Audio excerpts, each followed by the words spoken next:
Okay, so this week we are going to be writing an opinion paragraph. I wanted to start by first, I have this little saying here that says, create your own sunshine. I know that these last 3 weeks have been difficult for some of you, and just remember every day to try to get some fresh air.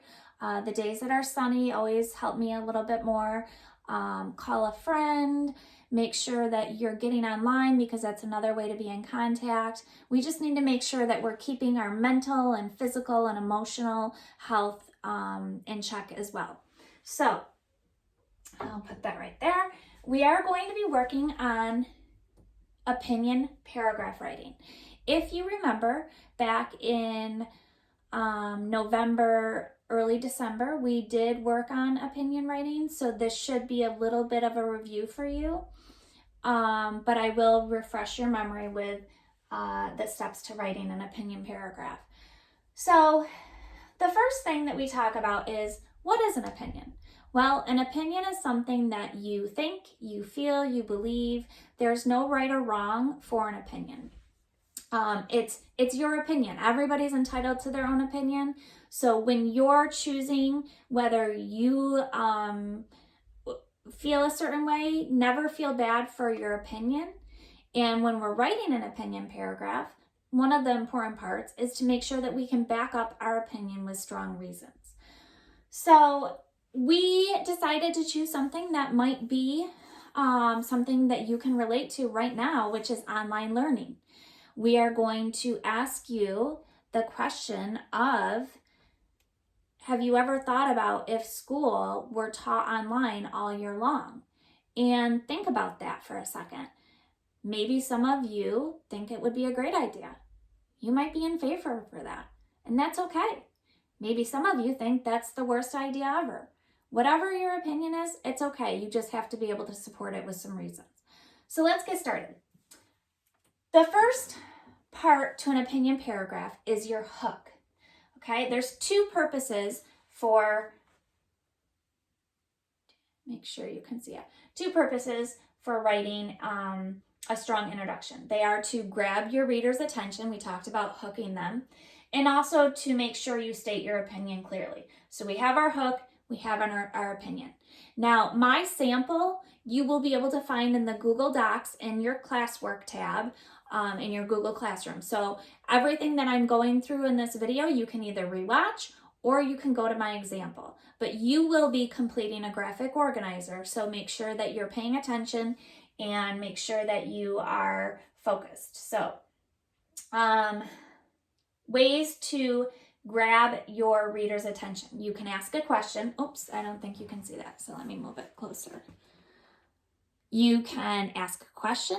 You can set up a scene, use a quote, exaggeration, use emotions. The one that I know we worked on in my class a lot was asking a question. Whenever we took a vote, we all felt comfortable with asking a question. So my hook is right here. Have you ever thought about if school was taught online all year long? You could ask that as your question. You can come up with whatever your question is. I just want it to be your own. So reword it if you're using my guide. Or you might say something like, would you prefer to learn in school or online? Do you like going to school or would you rather stay home? Just make sure that your hook is grabbing your reader's attention. You don't have to ask a question.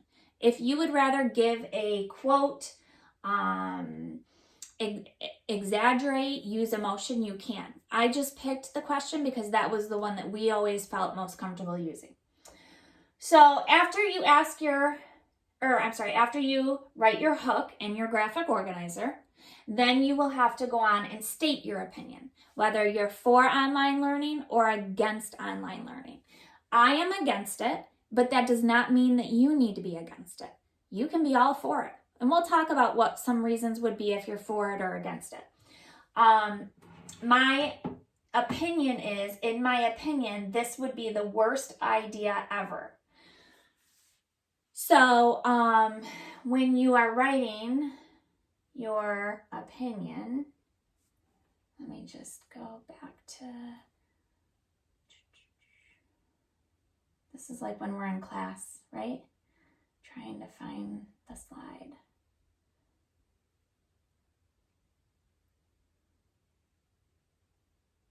We'll get there.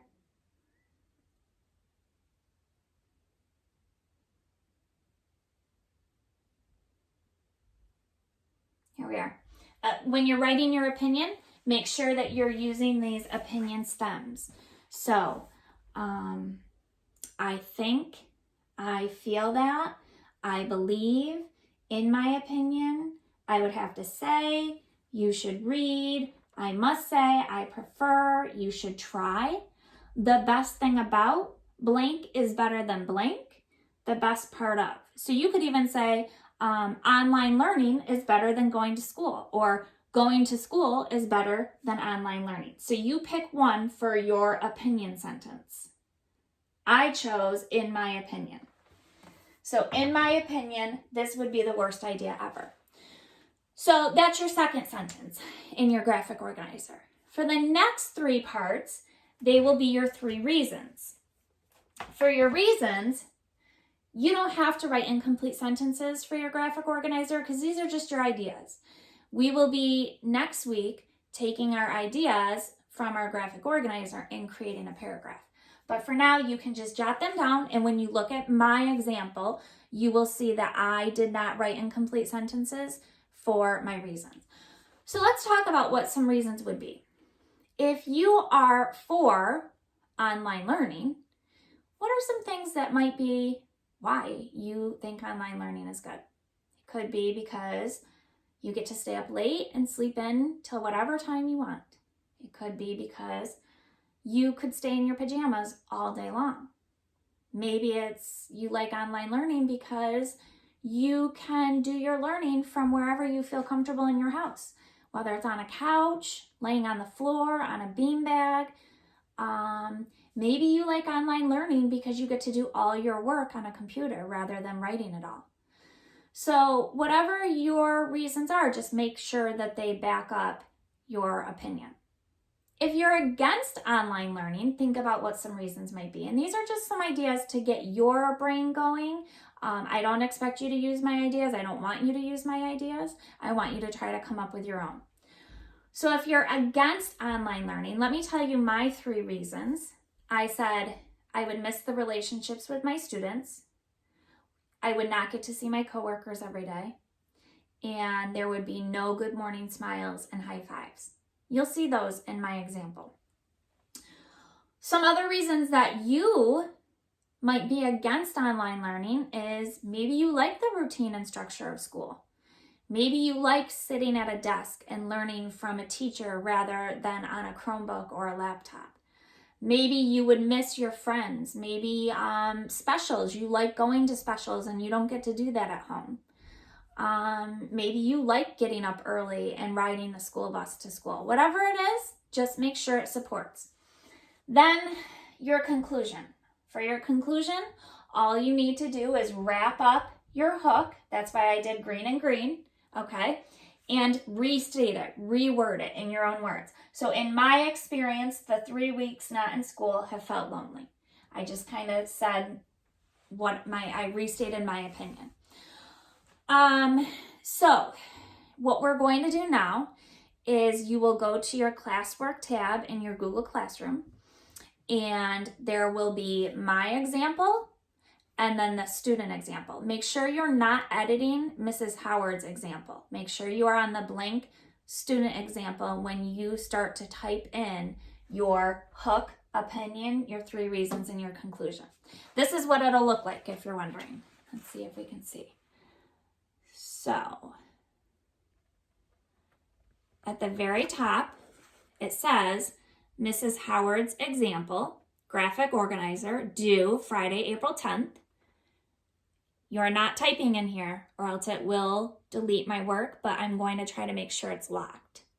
Then here is the student example or student copy. See how they're blank? That's what you are going to be typing in and turning in. There are 6 boxes for you to type in.